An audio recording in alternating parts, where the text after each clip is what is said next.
The small town had always been quiet, but it had one store everyone knew, a place filled with expensive items and a reputation for being exclusive. People would line up outside, some eager to make a purchase, others just curious. The store wasn't big, but it had something most others didn't. A sharp store owner who seemed to look down on anyone who wasn't up to his standard. On this particular day, a man walked in. He was different from the usual customers. His clothes were worn, his shoes didn't shine, and his hands seemed rough as though they had worked hard for every dollar he had. He glanced around the store, hesitating, unsure of what he could afford. His presence seemed out of place. The store owner, standing behind the counter, noticed him instantly. He sneered and shook his head, clearly uninterested in a customer who didn't match the store's usual crowd. People in the store whispered among themselves as they noticed the man's unease. But no one spoke up. The tension in the air grew thick, as if everyone knew something was about to happen. Something uncomfortable. The store owner, a tall man with a well-groomed mustache and an air of arrogance, walked over to the customer slowly. His eyes narrowed as he took in the man's worn clothes, his threadbare jacket, and the way he seemed unsure of himself. It wasn't hard to see that this customer didn't belong in his upscale store. "Can I help you, sir?" the store owner asked, his tone dripping with false politeness. His voice was loud enough for others in the store to hear, ensuring everyone knew the man wasn't the kind of customer he usually dealt with. The words felt cold, almost mocking. The customer hesitated, glancing at the high-end products on the shelves. He shifted from foot to foot, unsure whether he was even allowed to touch anything. "I'm just looking," he said quietly, his voice barely above a whisper. He didn't want to cause any trouble, but his nervousness was palpable. The store owner smiled, but it wasn't a kind smile. "Looking, huh?" he repeated, his tone laced with sarcasm. He stepped closer, crossing his arms. "I'm sure you're not here to buy anything. You do realize these are expensive, don't you?" His words were sharp, loud enough for everyone around to hear. The poor man's face reddened, but he didn't say anything. He could feel the eyes of the other customers on him, judging him, and he wished he could just disappear. The store owner wasn't finished, though.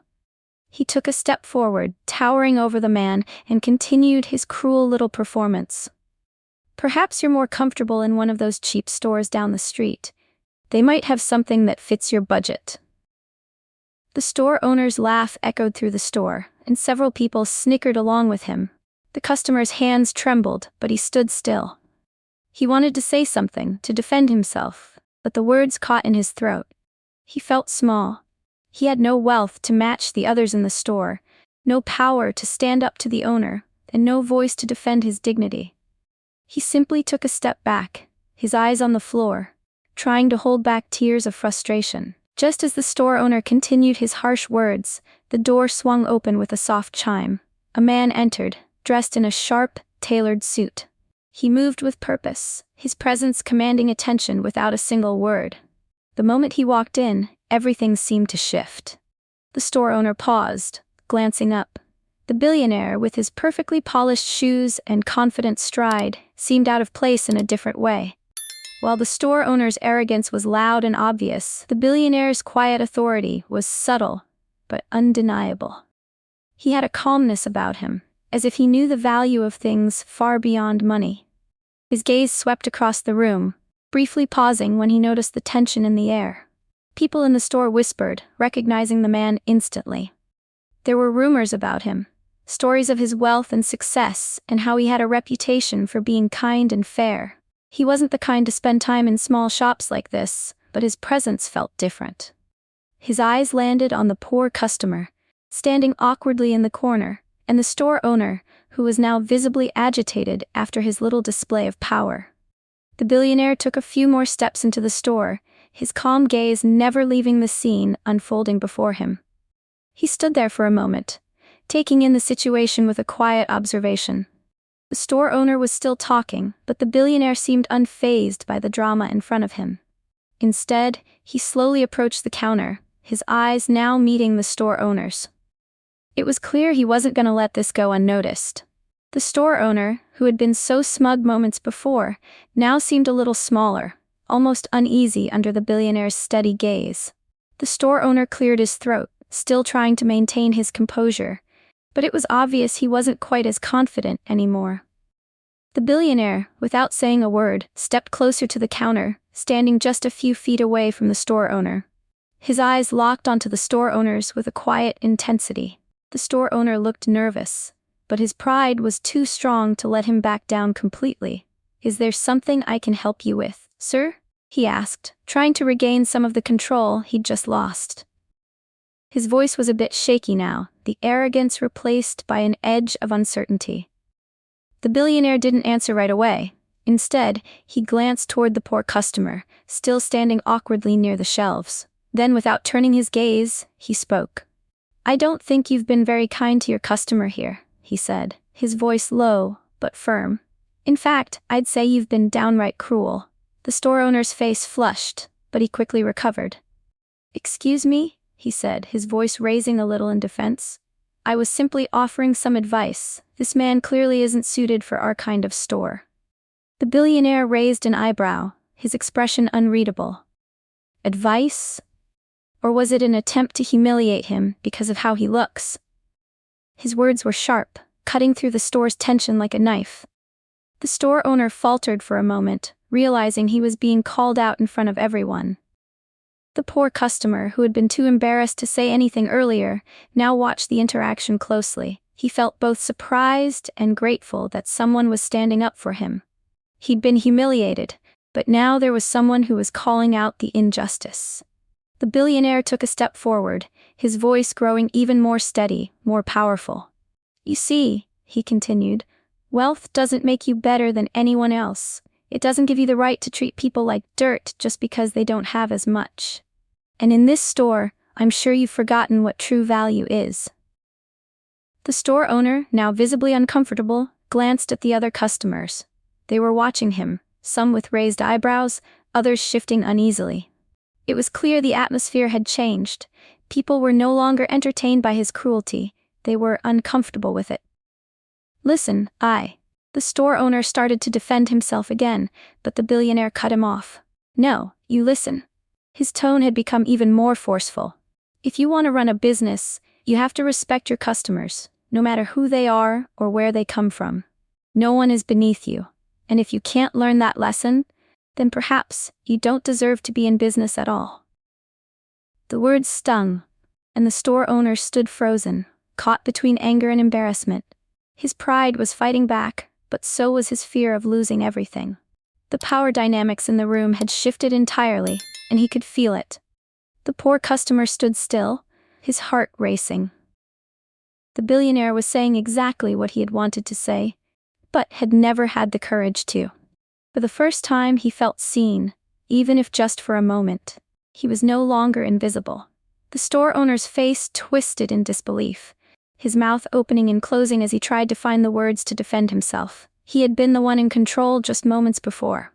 But now, with the billionaire standing in front of him, he felt like a child caught doing something wrong. His pride, which had always been his shield, seemed to crumble with every word the billionaire spoke. "I didn't mean to," the store owner stammered, his arrogance replaced by a sudden wave of uncertainty. His voice was quieter now, but still trying to hold on to some semblance of power. "I was just offering a suggestion. It's not like..." "Not like what?" The billionaire interrupted, his voice calm but unyielding. "Not like you were trying to belittle him in front of everyone? You think your money and your store give you the right to treat others like this?" The store owner faltered. The harsh words stung, but it was the coldness in the billionaire's eyes that truly unsettled him. For the first time, the store owner realized the depth of his actions, the cruelty that had been so easy for him to dish out when no one stood in his way. The customers in the store shifted uncomfortably. They were no longer looking at the poor man with judgment. Instead, they were watching the store owner, waiting for him to react. Some exchanged glances, unsure if they should say something, but no one spoke. The store owner's gaze dropped to the floor. He opened his mouth again, but this time, no words came out. His pride was breaking, piece by piece, and he had no choice but to stand there, humiliated and unable to defend his actions. The poor customer, who had been waiting for this moment, finally let out a breath he hadn't realized he'd been holding. He watched the store owner squirm, and for the first time, he felt a flicker of hope. The store owner stood there, his head hanging low, as the weight of the billionaire's words crushed him. He had never imagined his day would unfold like this, never thought someone would call him out on his cruelty so publicly. He opened his mouth a few more times, but nothing came out. He had no defense left. The billionaire, however, wasn't finished. He took a step back and glanced over at the poor customer, still standing by the shelves, his hands nervously clutching the edge of his jacket. The billionaire nodded slightly, as if silently acknowledging the man's quiet strength in this moment. "You," the billionaire began, his voice still firm but softer now, "don't deserve to be treated this way. No one does." He turned his attention back to the store owner, who was still frozen. "I'm going to give you a choice." The store owner looked up slowly, unsure of what to expect. He wasn't sure if he could take any more of this humiliation. "A choice?" he whispered. The billionaire's voice grew even more resolute. "You can either apologize to this man right now, in front of everyone, and show some humility, or I will make sure your behavior is known, and I will take my business elsewhere. I'll ensure your reputation suffers. It won't be a slow fall either, it'll be quick." The store owner swallowed hard. The thought of losing his customers, his reputation, was enough to shake him to his core. He had built this store from the ground up, but now the idea of losing it all seemed more real than ever. He didn't know how to handle this. His usual pride had nowhere to hide now. The billionaire waited, his gaze unwavering. The store owner's shoulders slumped. He realized with painful clarity that he had no choice. His reputation was on the line. The customers in the store were watching, some of them even nodding in silent approval, waiting for him to make a decision. "Fine," the store owner muttered, his voice barely audible. "I apologize." He looked at the poor customer, but his eyes were still filled with anger.